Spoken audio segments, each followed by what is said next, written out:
Au nom du Père et du Fils et du Saint-Esprit. Amen. Évangile de Jésus-Christ selon Saint Luc.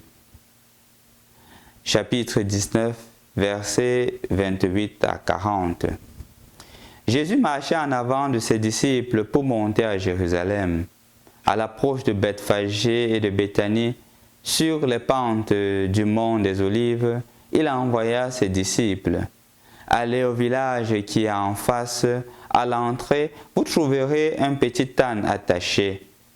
Personne ne l'a encore monté. Détachez-le et amenez-le. Si l'on vous demande pourquoi le détachez-vous, vous répondrez, le Seigneur en a besoin. Les disciples partirent et trouvaient tout comme Jésus leur avait dit. Au moment où ils détachaient le petit âne, ses maîtres demandèrent, « Pourquoi détachez-vous cet âne ?» Il répondit, « Le Seigneur en a besoin. » Ils amenèrent l'âne à Jésus, jetèrent leurs vêtements dessus et firent monter Jésus. À mesure qu'ils avançaient, les gens étendaient leurs vêtements sur le chemin. Déjà, Jésus arrivait à la descente du mont des Olives, quand la foule des disciples, remplie de joie, s'est mise à louer Dieu à pleine voix pour tous les miracles qu'ils avaient vus. Béni soit celui qui vient, lui notre roi, au nom du Seigneur, paix dans le ciel et gloire au plus haut des cieux. Quelques pharisiens qui se trouvèrent dans la foule dirent à Jésus, « Maître, arrête tes disciples. » Mais il leur répondit, « Je vous le dis, s'ils se taisent, les pierres crieront. » Bonjour chers frères et sœurs dans le Christ et bon dimanche des Rameaux. Comme nous pouvons le constater, ce texte que nous avons écouté est lu à l'entrée solennelle, au début de la procession. Et on voit justement comment est-ce que Jésus entre à Jérusalem. Non pas comme une personne vulgaire, mais il entre comme le Christ, la deuxième personne de la Sainte Trinité.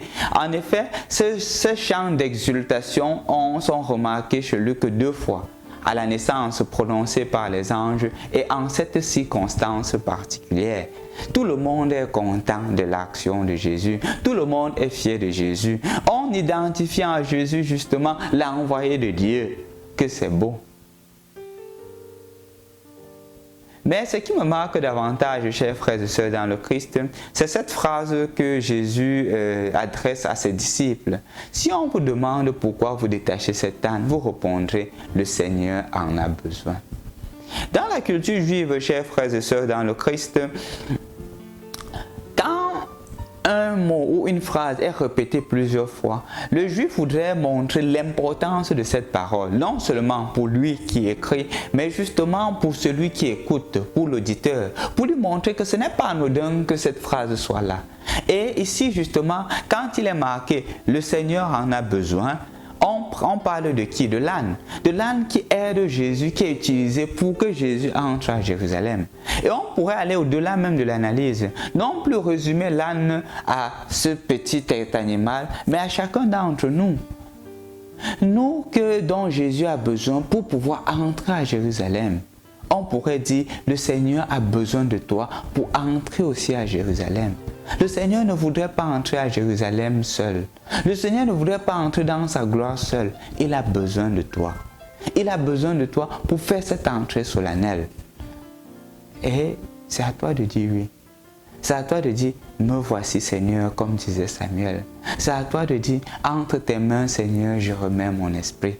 Seigneur, je te fais confiance. Je suis le serviteur du Seigneur. Qu'il me soit fait selon ta parole. Le Seigneur a besoin de toi. Parce que justement, parfois le danger se trouve dans le récit de la passion. Soit nous réagissons comme la foule qui suit le vent des autres, comme les autres vont, je vais aussi. Soit nous réagissons comme des pharisiens et les grands prêtres qui, coûte que coûte, veulent seulement tuer Jésus, ne veulent pas se mettre à l'écoute. Soit nous réagissons comme cette foule de petites femmes qui pleurent sur Jésus et lorsqu'on enterre Jésus, ils cherchent à suivre, à savoir où est-ce qu'on a enterré Jésus pour pouvoir lui administrer les rites propres à la culture juive. Je voudrais donc m'atteler ici sur le personnage de Judas. Non pas pour l'expliquer parce que pendant cette semaine, nous aurons calmement le temps de décrire la situation de Judas, mais pour montrer justement le paradoxe qui existe entre la situation dans l'église et l'église qui est appelée à entrer aussi à Jérusalem. Parfois dans la vie, on est scandalisé par le comportement d'un leader de l'église, peut-être d'un prêtre, peut-être d'un évêque, peut-être même d'un chrétien responsable. Et sur cette base-là, on dit que non, je n'entrerai plus dans l'église, je ne serai plus chrétien parce que justement j'ai été scandalisé. Mais c'est une erreur. C'est une grosse erreur pour être plus précis. Pourquoi? Parce que justement, Judas faisait partie des 12 et il a trahi Jésus. Jésus ne s'est pas découragé, n'a pas dit que j'abandonne l'église parce que Judas m'a trahi. Non, Jésus a continué sa mission. Et d'une certaine manière, c'est un appel pour toi de ne pas te laisser scandaliser par un comportement inapproprié d'un prêtre, d'un leader. Non, ce sont des Judas de l'église et tu es appelé à prendre cela en considération et continuer ta marche vers la Pâque, de continuer ton entrée dans Jérusalem parce que ça ne doit pas te scandaliser. Parce que malheureusement, parfois, chers frères et sœurs dans le Christ, on a tendance à voir le peu qui ne va pas et oublier la majorité qui se porte bien. Judas est un des 12 qui a trahi Jésus.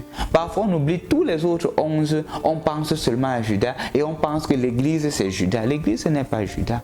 De la même manière, il y a aussi beaucoup de bons prêtres, il y a aussi beaucoup de bons évêques, il y a aussi beaucoup de bons leaders dans l'église, de bons responsables de communauté. Et prête ton attention dessus, oriente ton attention, toute ton énergie vers ces bonnes personnes-là. Parce que c'est en cela que le Seigneur se manifeste. Et en acceptant Judas dans le groupe des 12, le Seigneur voulait aussi te faire comprendre qu'il y aura toujours des Judas partout où tu iras. Mais ça ne doit pas t'arrêter, ça ne doit pas te décourager. C'est pour cela que parfois j'ai mal quand quelqu'un me dit non, j'ai changé l'église parce qu'il y a eu ceci, parce qu'il y a eu cela. Je dis vraiment, au fond, c'est parce qu'on n'a rien compris de l'église. Pardonnez-moi. C'est comme la famille. Dans une famille, on ne dit pas que j'ai quitté ma famille à cause de ceci. On s'efforce à résoudre le conflit. Quand quelque chose ne va pas, on dit au frère, tu as mal fait. C'est ça la famille.